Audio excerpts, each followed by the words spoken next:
masjidning yonida gapiradigan to'tiqush bor ekan. Masjiddan nima ovoz kelsa eshitib olib qaytarar ekan. Assalomu alaykum jamoat. Saflarni to'g'ri oling.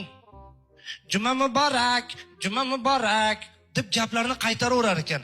Mana shu gapiradigan to'tiga bir rus odam ishqiboz bo'lib sotmoqchi bo'pti. Egasiga borib, "Men sotib olaman" desa, egasi ko'nmagan, "Yo'q, men buni sotish uchun olmaganman" desa, qimmat narxi etib sotib olibdi. Haldagi rus odam to'tini uyiga olib kelgan. Rus xonadonida to'ti faqat o'zbekcha gapirar emish. Assalomu alaykum jamoat. Juma muborak bo'lsin, ibodatlar qabul bo'lsin. Gapiraverar ekan.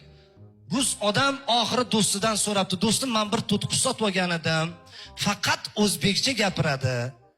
Shuni nima qilsam bo'ladi?" desa, haldagi og'aynisi, "Buni yo'li oson. To'tini qafasini ustini qora mato bilan bekitib qo'y.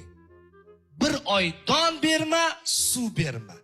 Bir oydan keyin sen nima desang, shuni qiladi. O'zbekchani umuman esdan chiqarib yuboradi." Haldagi rus odam to'tini qafasini ustini qora mato bilan bekitib, bir oy don bermabdi, suv bermabdi. Bir oydan keyin tashqariga olib chiqib, haldagi qora matoni olsa, to'tini ko'zlariga quyosh tushgan, qamashib, sekin qanotlarini kerib, "Mana birodarlar, Allohning izni bilan bir oylik ro'zani ham eson-omon tutib oldik.